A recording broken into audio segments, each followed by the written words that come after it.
lo tienen aquí enfrente, en Cristo Jesús.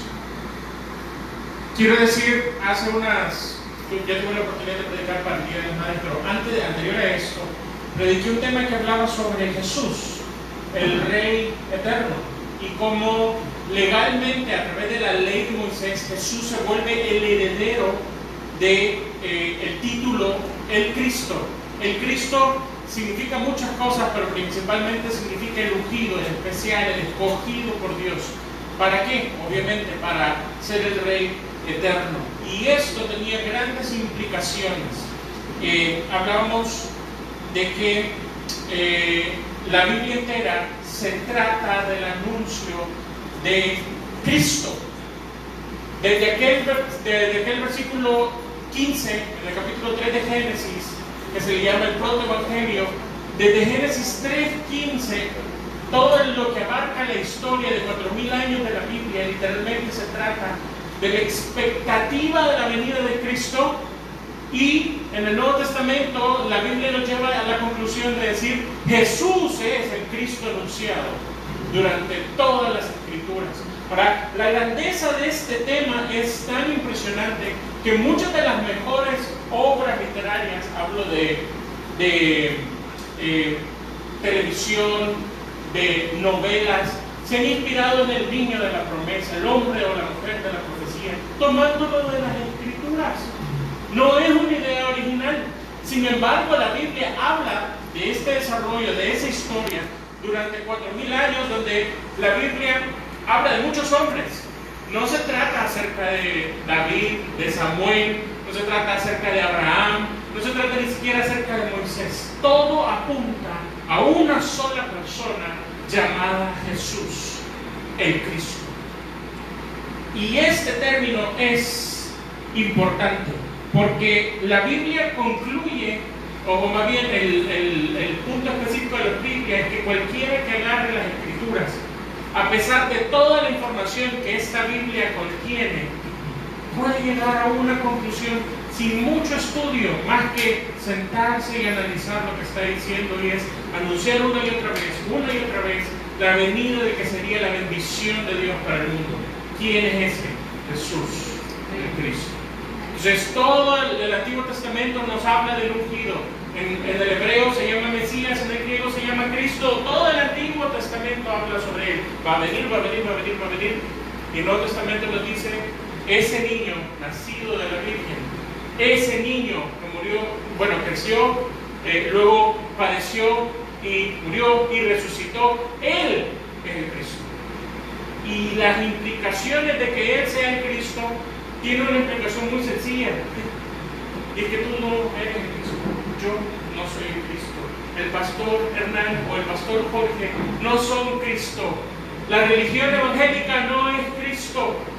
Ningún sistema de doctrinas es Cristo. Jesús es Cristo. Y esto es muy importante, porque en medio de nuestras situaciones más difíciles, que Él sea Cristo es esperanzador.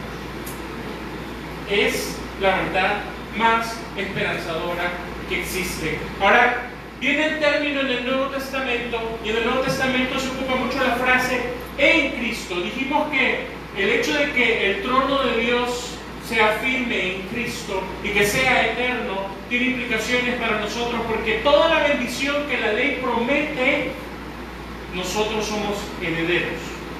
Esa bendición que Dios promete, nosotros somos herederos.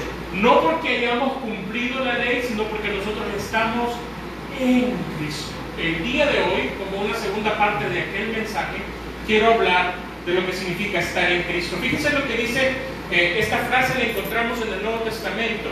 En la Reina Valera aparece 230 veces en el Nuevo Testamento. En la Nueva Traducción Viviente, 254. 258 en el lenguaje, traducción en lenguaje actual.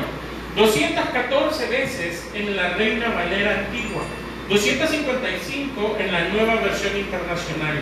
221 en Palabra de Dios para Todos. 240 en Dios habla hoy. Es más, la traducción de los Testigos de Jehová, que se llama Traducción del Nuevo Mundo, también hace referencia a esta frase, solo que dice en comunión con Cristo. Es decir, que es una doctrina que no se puede eludir. Sin embargo, durante mucho tiempo la iglesia la dejó reposando y no la tocó, porque si la bendición de Dios está escondida en Cristo, muchas personas pueden menospreciar la religión, muchas personas pueden dejar de lado, no que no participen, pero me refiero a decir, ok, entonces no significa que por estar en la iglesia soy salvo. Y esto venía a contradecir mucho de lo que se había dicho anteriormente, que solo a través de la iglesia católica uno podía ser salvo. Entonces, por eso no se podía decir esta expresión en Cristo, aunque la Biblia lo dice ampliamente. La Biblia lo dice ampliamente. En la Reforma, los reformadores protestantes, estamos hablando de la Reforma protestante, comienza en 1517, de ahí en adelante se retoma esta doctrina, y voy a tratar de explicar un poquito de lo que esto significa. Fue difícil preparar este mensaje porque estamos hablando de que tenía 18 páginas solo de versículos para poder escoger una forma de explicar este tema.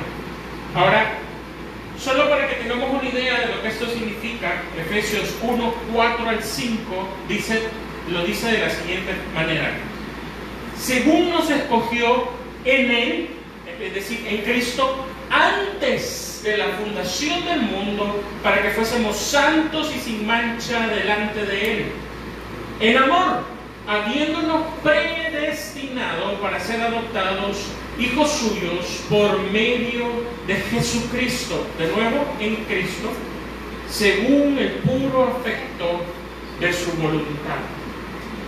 Hace mucho tiempo, antes de que existiera lo que existe, Dios ya te había escogido en Cristo.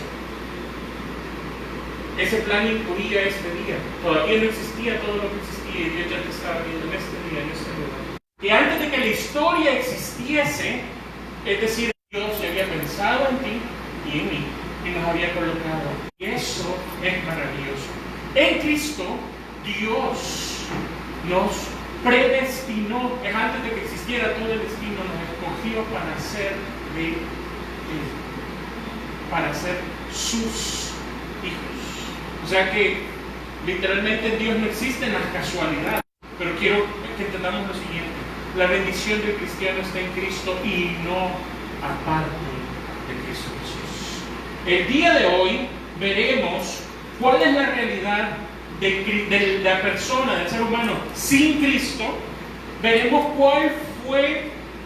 veremos que fue Dios el Padre quien nos colocó en Cristo, y trataremos de ver de una forma superficial lo que sí significa estar en Cristo, para que finalmente concluyamos que ser cristiano se trata de estar en Cristo. Así que, mis queridos hermanos, les pido que oremos para pedirle al Señor que nos ayude con este tema. Señor, te agradecemos infinitamente por tu palabra inerrante e infalible, Señor. Te agradecemos porque es a causa de tu palabra que podemos estar reunidos el día de hoy, porque como tu palabra no falla, tú nos escogiste antes de la fundación del mundo, Señor, y nos escogiste para ser tuyos. Queremos pedirte que abras nuestro entendimiento a esto, Señor. Nuestro entendimiento humano no es capaz de entender la infinidad de tu sabiduría. Pero, Señor, te pedimos el día de hoy que por gracia nos permitas poder comprender, poder entender lo que esto significa. Señor, yo sé que el éxito de este tiempo, de este entendimiento, es de tu palabra y del Espíritu Santo. Por eso te pido, Señor, que nos asistas a poder entender lo que significa estar en Cristo. En el nombre de Cristo Jesús. Amén. Y amén. Bien, voy a hablar un poco sobre nuestra realidad como punto número 1, nuestra realidad sin Cristo. ¿Qué sería nuestra realidad sin Cristo? Pero para esto quisiera solo hacer un pequeño análisis de lo que es el cristianismo, la cultura cristiana de hoy en día. Lastimosamente nuestra cultura cristiana está afectado por diferentes influencias. Yo solo quiero marcar 4 que tienen que ver con respecto al amor y la gracia. Es importante que entendamos esto porque estamos en Cristo por gracia, porque Dios nos ama. Ahora, la primera de estas cosas que quiero señalar son las influencias filosóficas que existen en el cristianismo de hoy. No me puedo extender mucho, voy a tratar como de hablarlo así por encima, pero lo primero que puedo decir es que tenemos una influencia postmodernista en cuanto a la filosofía. Esto significa que para el cristiano de hoy en día la verdad es relativa. Y si la verdad es relativa, tú tienes tu verdad y yo tengo mi verdad, lo cual no es correcto. Eso se le llama subjetivismo. Y el hecho de ser subjetivos no cambia que hay una verdad que es completamente objetiva. Un ejemplo, yo veo a todos ustedes desde una perspectiva diferente a la que ustedes me ven, pero no cambia el hecho de que todos estamos acá y no hay una forma en que esa verdad sea de otra manera, es absoluta. Aquí estamos nosotros, o sea, eso es pleno. Ahora, el problema con el postmodernismo también es que al mismo tiempo estamos influenciados del humanismo. En la iglesia, de pronto es más importante nosotros, nuestras necesidades, nuestras aflicciones, que Cristo. Fíjense, nosotros nos reunimos acá en una reunión más adelante, si el Señor nos lo permite, vamos a profundizar un poco más desde la perspectiva bíblica, pero nos reunimos los domingos para celebrar que Él resucitó. Por eso es que nos reunimos domingo, porque el día domingo fue que Él resucitó, para celebrar lo que Él ha hecho por nosotros, porque su resurrección es nuestra esperanza de resurrección futura, porque su muerte perdona nuestros pecados. Entonces, el problema específico es que hoy pareciera que el domingo es el día en que yo llego a recibir de Dios, cuando el domingo es el día que venimos a entregarle a Dios, a ofrecerle a Dios, a celebrar a Dios, a adorar a Dios. El centro del servicio es Dios. Entonces, cuando nosotros perdemos eso de vista y venimos a enfocarnos en nuestros problemas el día domingo, por ejemplo, salimos de acá quizás más negativos, porque hemos oído los problemas de todo el mundo, pero si venimos al revés y venimos a adorar al Dios Todopoderoso, que no hay nada que pueda hacerle frente, literalmente, porque eso es lo que dice Deuteronomio 32-39, que dicen: vean ahora que yo soy Dios, no hay Dios conmigo, no hay quien pueda hacerle cambio a mi voluntad. Entonces, si Él ha determinado que nosotros vivamos por su amor, entonces pase lo que pase, vamos a estar bien, por el que Él nos ama. Entonces, si entendemos eso, vamos a salir de acá diciendo: es difícil, pero mi Dios es grande. Pero si me estoy enfocando en que yo no tengo problemas, yo tengo problemas y el de la par está enfermo, entonces sí es cierto, es bueno poner nuestras necesidades delante de Dios. No vamos a salir corriendo a pedirle esto a alguien más, pero el cristianismo de hoy en día está más enfocado en mi milagro, en mi situación humanista, y se llevan la gloria los pastores, los músicos, las doctrinas, las denominaciones, y no Cristo.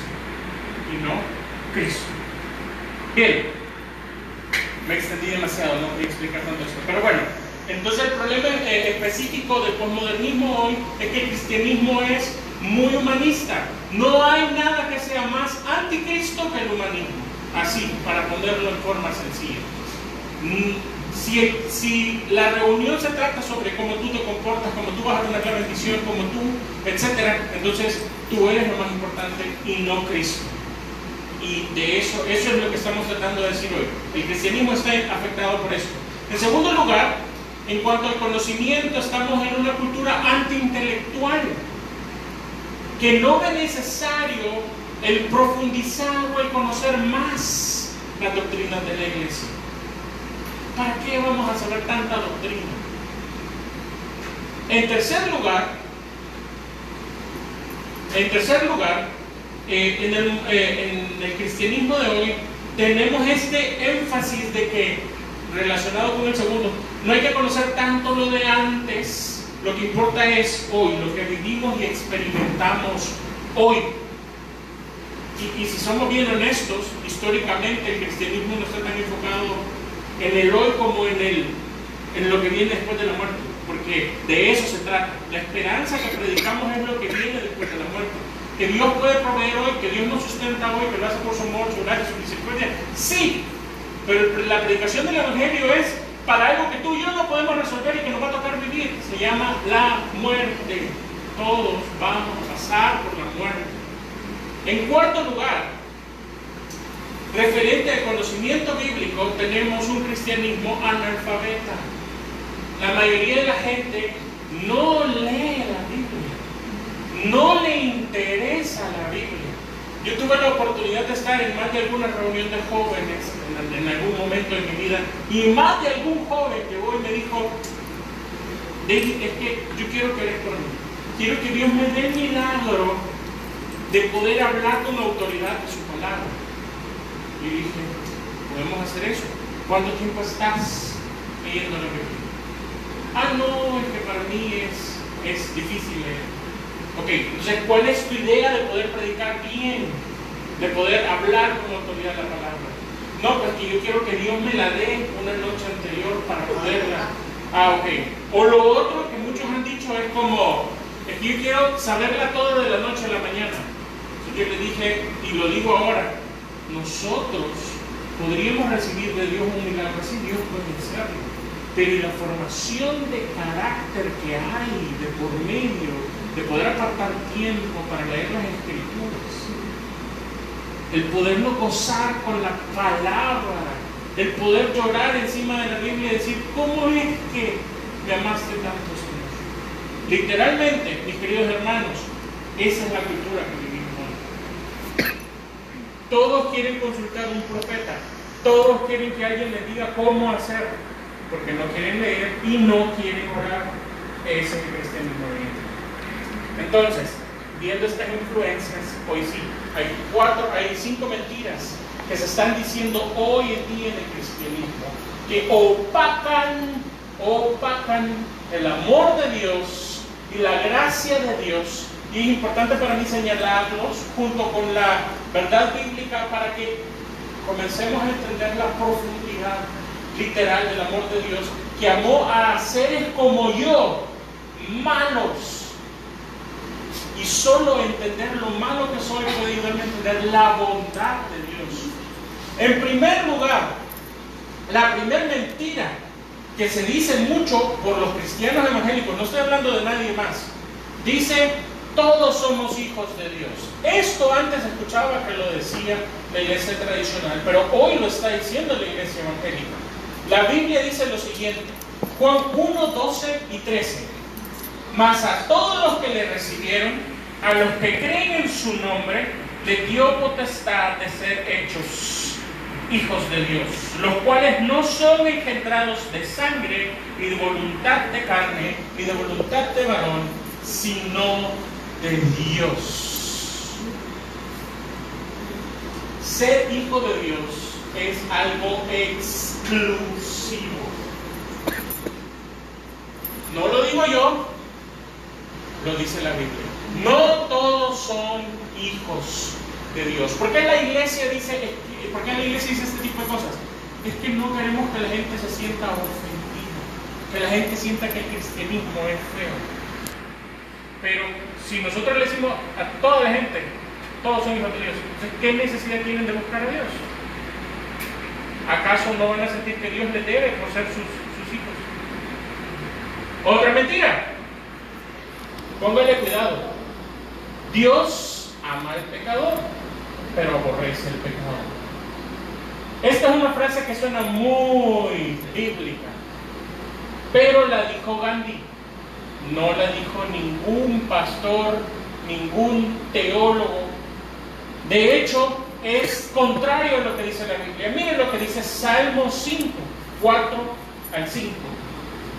Dice: porque tú no eres un Dios que se complace en la maldad.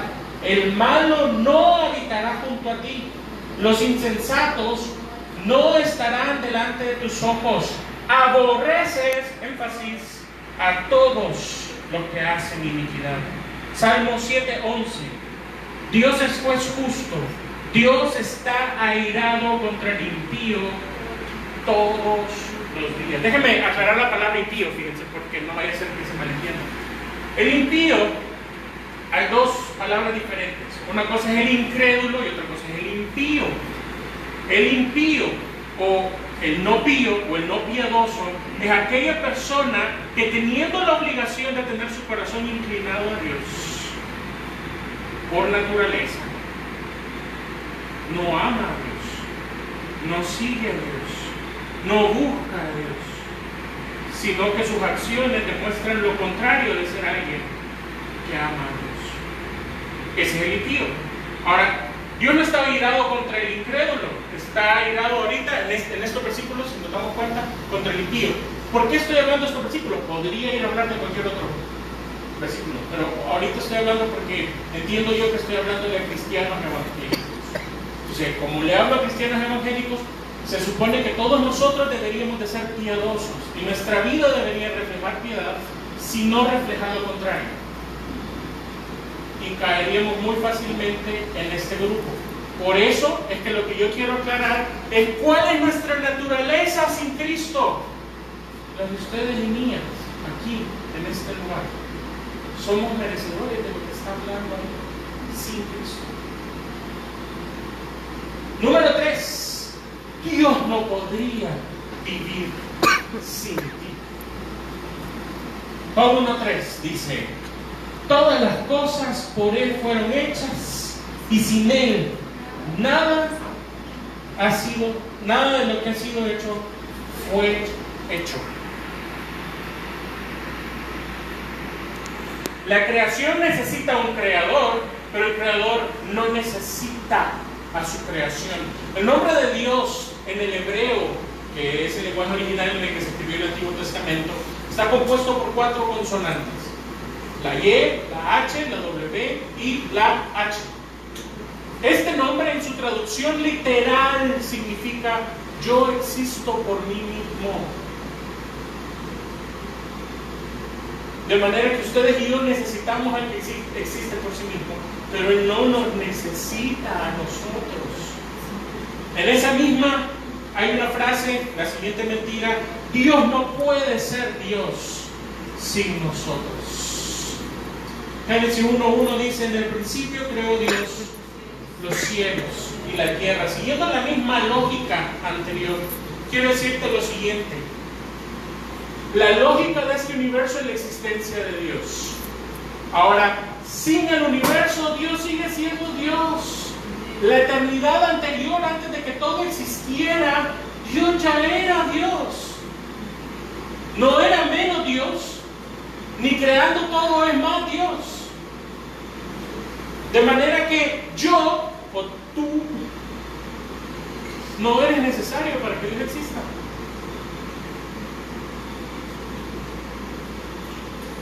Última mentira: Dios te ama porque mereces ser amado. El famoso predicador Paul Washer hace un apunte impresionante y ahora voy a parafrasearlo, nada más. Solo lo voy a parafrasear. El sistema humanista en el que vivimos hoy en día nos insta, nos anima a amarnos a nosotros mismos, a vivir por nuestros planes, a buscar grandeza. Y viene el cristianismo de hoy en día, postmoderno, y nos dice: Dios te ama y tiene grandes planes para tu vida. Y el cristiano oye esto y dice: Dios me ama, tiene grandes planes para mi vida, y yo me amo y tengo grandes planes para mi vida. Entonces, aquí como que nos podemos juntar y Dios nos va a beneficiar. Hay algo que está fallando en esta frase, y es el reconocimiento de la naturaleza del ser humano. El problema con estas mentiras es que el cristiano que las cree que merece estar en Cristo, cree que puede estar en Cristo en su propia fuerza, que solo se trata de venir los domingos, para hacer alguno que otro ayuno, o de hacer algún otro tiempo de oración. Yo merezco estar en Cristo, yo merezco que Dios me haya puesto ahí. No es cierto. No es cierto. Miren lo que dice la Biblia sobre nuestra realidad como personas. Romanos 3, del 9 al 12. ¿Qué pues? ¿Somos nosotros mejores que ellos? De ninguna manera.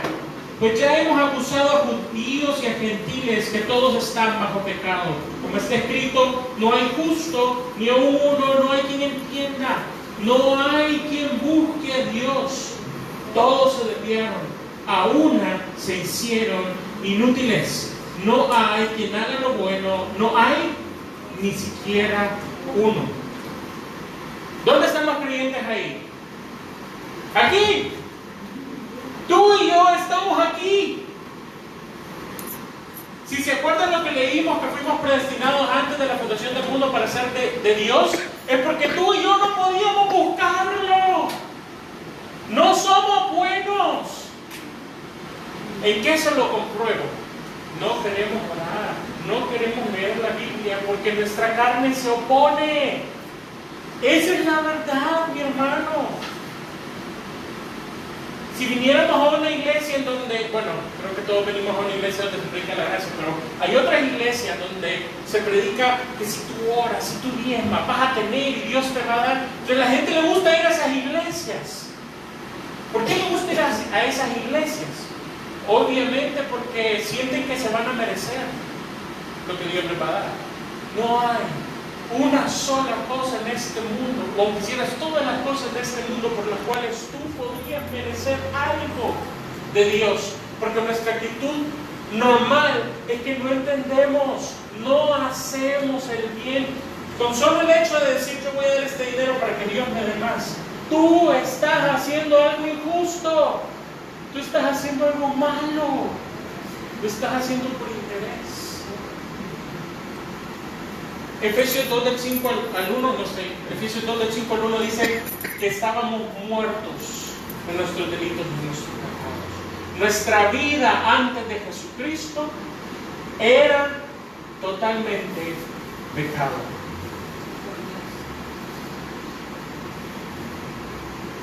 En conclusión, podríamos leer un montón de otros versículos, pero no hay tiempo. En conclusión, el ser humano es corrupto y no merece nada de Dios. Imagínense, esta descripción que acabamos de ver aquí, la descripción que acabamos de ver aquí, es lo que se aplica para todos nosotros, literalmente, en nuestra naturaleza. Ninguno de nosotros quiere agradar a Dios. Todo lo que hacemos es motivación de agradarnos a nosotros mismos. Aún cuando servimos a otros, es para nosotros mismos. Ahora, no merecemos nada de Dios, no merecemos que nos oiga, no merecemos que provea, no merecemos que nos dé. No merecemos siquiera que escuche nuestra oración, ni siquiera que nos diga que no merecemos. Y sin embargo, mis queridos hermanos, en esta posición de depravación total, es cuando comenzamos a entender verdaderamente el amor de Dios. Miren lo que dice Romanos 5, 6 al 8. Porque Cristo, cuando aún éramos débiles, a su tiempo murió por los impíos. Usa la palabra, la Biblia, de forma intencional, por aquellos que deberían de estar buscando a Dios, por aquellos que deberían de tener su corazón entregado a Dios y no lo tienen. Cristo murió por los impíos. Ciertamente apenas morirá alguno por un justo, que no somos nosotros. Pudiera ser que alguno osara morir por un bueno. Acabamos de leer que no hay ninguno bueno, ningún justo. Mas Dios muestra su amor. Esta es la prueba del amor de Dios para con nosotros. Es que cuando todavía eras pecador, cuando no habías pensado en dejar de pecar, cuando tú eras un enemigo de Dios, Cristo murió por nosotros. La pobreza humana en contraste con la riqueza de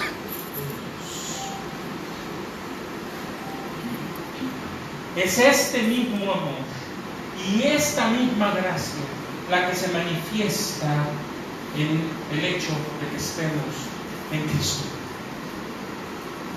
En el punto número 2, lo titulé como una frase de los versículos que vamos a leer ahora. Dice, mas por Él estáis vosotros en Cristo Jesús. Bíblicamente, estar en Cristo se trata de una obra de Dios, no de ti, no de la iglesia, no es por causa del bautismo, no es porque comimos la Santa Cena, es porque Dios lo depositó en Cristo Jesús. Nuestras probabilidades para alcanzar esa gracia de Dios son nulas. Y ahorita mismo vamos a ver a lo que esto se refiere. Miren lo que dice 1 Corintios 1, del 25 al 29. Porque lo insensato de Dios es más sabio que los hombres, y lo débil de Dios es más fuerte que los hombres. Y me quiero quedar unos segundos en estos versículos. Fíjense que viene hablando de cómo el mensaje del Evangelio es algo ilógico para el no creyente. Dice, oía el pastor John MacArthur hablando de esto esta semana y decía, predicamos a un hombre llamado Jesús que fue rechazado por los suyos, que fue muerto por los romanos, que resucitó de entre los muertos y que hoy está orando entre personas débiles, que escoge para sí mismo muchas veces a la gente más insignificante. Es tan así que el verdadero cristiano, si ven a los pastores, una de las primeras cosas que debe decir como, qué insignificante este hombre. ¿Por qué? Porque el cristianismo para la lógica humana no es lógico. Porque la lógica humana es, entre comillas, de mérito. Yo me merezco, yo me esforcé, yo lo logré. Contradictoriamente el mundo no funciona así, porque muchos de los que tienen no lo merecen. Muchos de los que alcanzan no necesariamente fueron los mejores. Pero bueno, no vamos a entrar en eso. Eso es un poco más de filosofía. Ahora el punto específico es este. Miren lo que dice el versículo 26. Pues mirad, hermanos, nos está llamando a que nos miremos a nosotros mismos, vuestra vocación. No sois muchos sabios, según la carne, ni muchos poderosos, ni muchos nobles, sino que lo necio del mundo escogió Dios para avergonzar a los sabios. Y lo débil del mundo escogió Dios para avergonzar a lo fuerte. Y lo vil del mundo y lo menospreciado escogió Dios. Y lo que no es para deshacer lo que es, a fin de que nadie se jacte en su presencia. Somos tan ignorantes que no sabemos cómo llegar a Dios. Somos tan débiles que no tenemos la fuerza de llegar a Dios. No somos nobles, no tenemos una sangre real, divina, por la cual merezcamos estar en Cristo. No somos ricos espirituales que podamos comprar el estar en Cristo. No hay una forma en nuestra realidad humana por la cual podamos estar en Cristo. Es más, muchos de nosotros con nuestros pecados, muy probablemente, aunque estén ocultos y nadie más lo sepa, sabemos que esta sociedad nos menospreció y no nos escogería. Versículo 30. Mas por Él, no por ti, no por la iglesia, no por la religión, no por tu inteligencia, no por tu fuerza, no por el dinero, no por tu posición, sino porque a Dios se le dio la gana. Estáis vosotros en Cristo Jesús, el cual nos ha sido hecho por Dios sabiduría, justificación, santificación y redención. Sabiduría, justificación, santificación y redención. Todo creyente en Cristo tiene estas 4 cualidades. Y quiero contar un secreto. Todas las religiones funcionan de tal forma que ofrecen darte estas 4 cosas. ofrecen algo que no pueden dar. Porque hay una sola forma en que el ser humano pueda tener sabiduría, justificación, santificación y redención. Y ese es Cristo Jesús. No quiero señalar hacia otro lado. Voy a quedarme en la iglesia evangélica. La iglesia evangélica, por ejemplo, nos dice que si tú te aprendes esto, esto y esto, como nosotros lo hacemos, entonces vas a tener sabiduría. La iglesia evangélica muchas veces nos dice que si te portas bien, si orás, si diezmas, si venís a todos los servicios, entonces vas a ser justo. Luego nos dicen que si practicas estas ciertas cosas, si tú te abstenes de estas otras cosas, tú vas a ser santo. Finalmente, si tú haces todo esto junto, te vas a salvar. Las cuatro cosas las tiene cualquier creyente solamente en Cristo. Solamente en Cristo. En Cristo tú tienes toda la sabiduría, toda la justicia, toda la santidad y toda la redención que tú necesitas. No está aparte de Cristo, está en Cristo. Por eso lo que significa estar en Cristo es lo siguiente. Efesios 1, quizás de todas las citas que podríamos ver fue la que más me gustó. Dice, por ejemplo, Efesios 1:3. Bendito sea el Dios y Padre de nuestro Señor Jesucristo, que nos bendijo con toda bendición espirituales en los lugares celestiales en Cristo Jesús. No hay una sola bendición que Dios tiene para ti que dependa de ti. Por eso está garantizada. Tú eres un bendito por Dios en Cristo. Imagínense si dependiera de mí. Se lo aseguro que no alcanzo la bendición.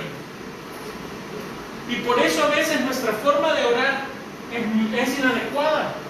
Nosotros ya tenemos la bendición. Si comenzamos a orarle a Dios para que nos bendiga en algo, muy probablemente es algo que estamos haciendo parte de Cristo. Y queremos recibir bendición aparte de Cristo. Pero en Cristo nosotros ya hemos sido bendecidos con toda la bendición que necesitamos. ¿Cómo sería la vida del creyente si pudiese creer y entender esto? ¿Cómo sería tu vida o la mía si nosotros entendiésemos que no es que tenemos que mendigarle a Dios una bendición, que Él la dio abundantemente y completamente en Cristo Jesús? En Cristo Jesús. Versículo 4. Según nos escogió en Él antes de la fundación del mundo para que fuésemos santos y sin mancha delante de Él. Por Cristo y en Cristo, antes de que todo existiese, nosotros fuimos elegidos por Dios para ser de Él. Quizás para otra enseñanza hay un propósito por el cual Dios te escogió, y es para ser santo. En otra enseñanza vamos a hablar de eso. Pero este es el punto específico. Dios te escogió a ti y a mí para ponernos en Cristo. No te escogiste tú. No escuchaste el Evangelio y dijiste, voy a ser bien inteligente y voy a escoger a Jesús.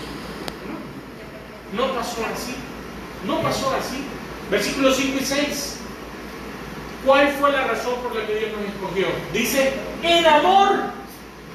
La razón de Dios para que antes de la fundación del mundo nos hubiese escogido para ponernos en Cristo, a pesar de lo malos que somos, es que nos amó, habiéndonos predestinado para ser adoptados hijos suyos por medio de Jesucristo, según el puro afecto de su voluntad, para la alabanza de la gloria de su gracia, en la cual nos hizo aceptos en el amado. Hay mucho que decir aquí, pero básicamente tenemos que saber algo.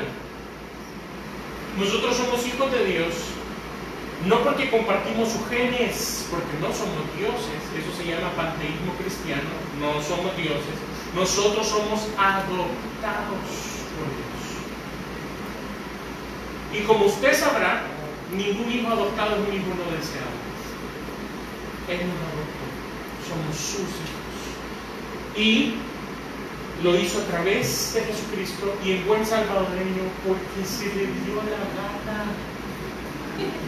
Se le dio la gana que fuésemos sus hijos.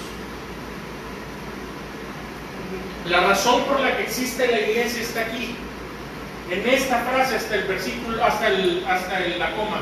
Para la alabanza de la gloria de su gracia. Lo que se reúne a hacer la iglesia es a glorificar la gracia de Dios que nos escogió antes de la fundación del mundo, a pesar de ser malos y no merecerlo.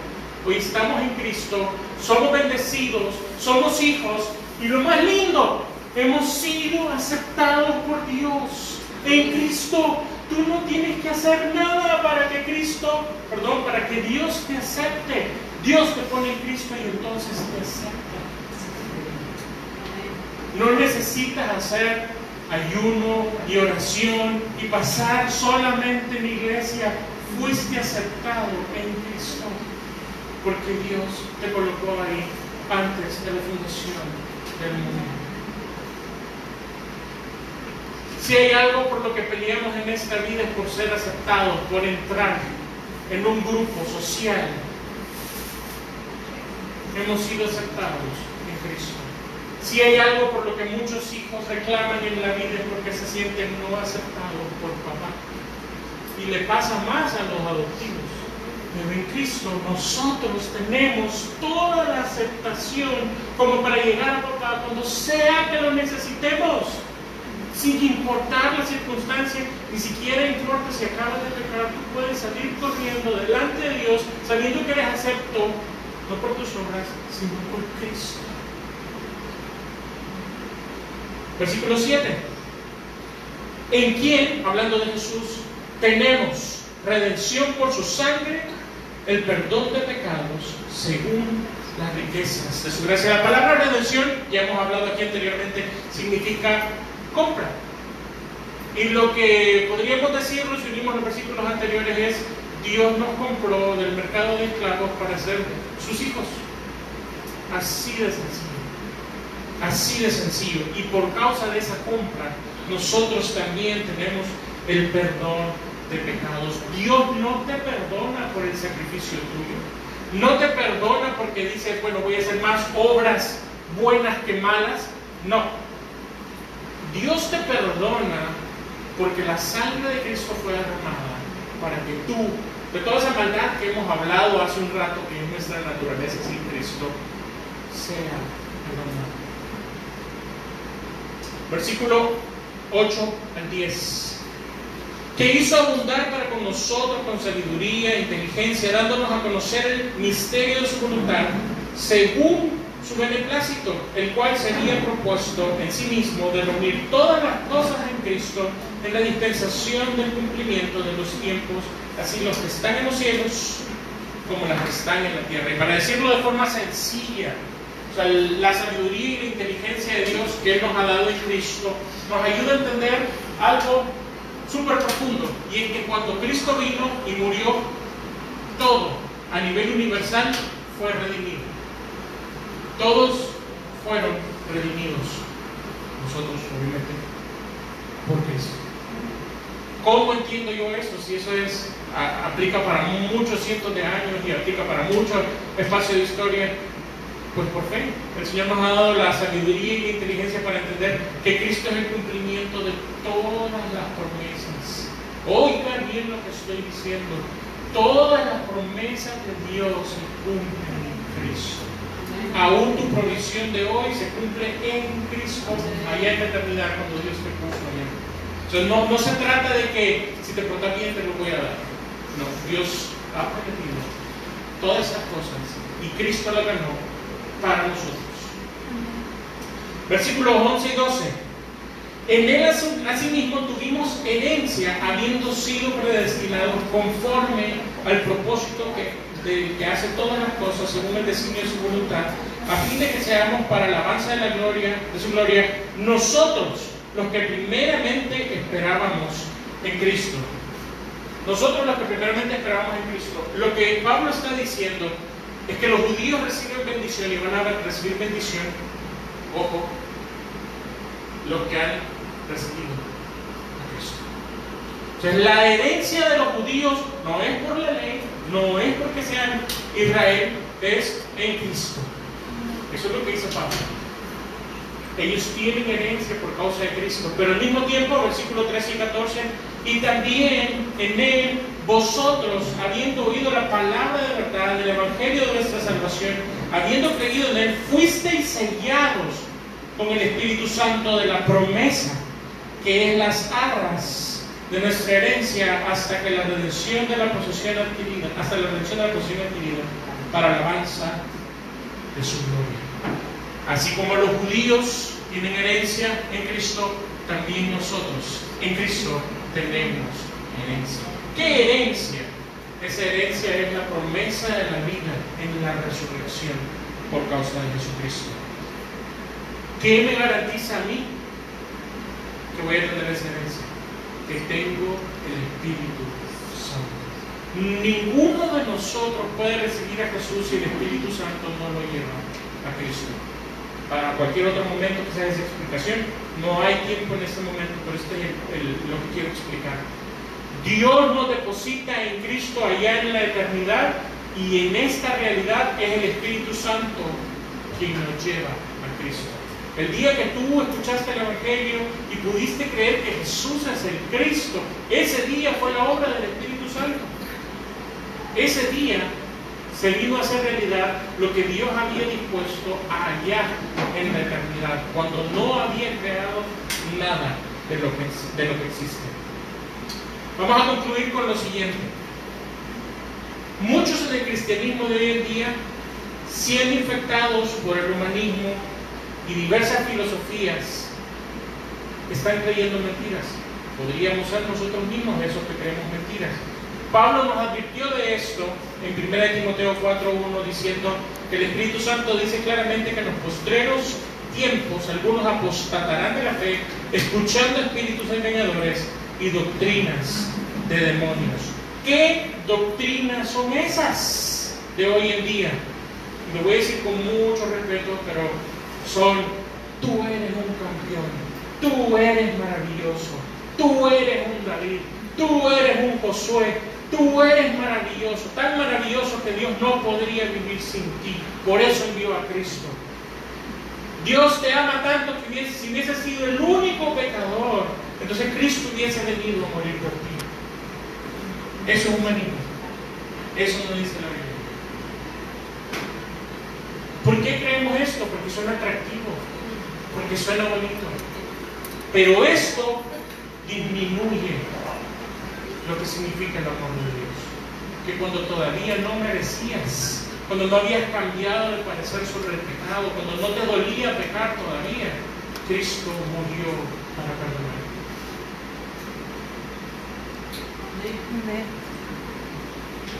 De hecho, podríamos decir que estas enseñanzas son no solo antibíblicas, son anticristo. Son para que tú te sientas en Cristo y no dejes que Jesús sea tu Cristo. Todos queremos que Dios nos ame. Todos queremos que Dios nos acepte. Todos queremos que Dios nos bendiga y nos recompense sin Cristo. Eso es lo que está ofreciendo el Evangelio de hoy, lastimosamente. Pero Dios ha depositado en Cristo toda la bendición. Por eso dice Juan 1:16, porque de su plenitud tomamos todos gracia sobre gracia. Es por causa de Cristo que tú eres bendecido. No busques una bendición afuera, ya la tienes en Cristo. Vamos a orar. Agradezco infinitamente por el privilegio que nos das de poder estar en Cristo. Te pedimos, Señor Jesucristo, que hables constantemente esto a nuestra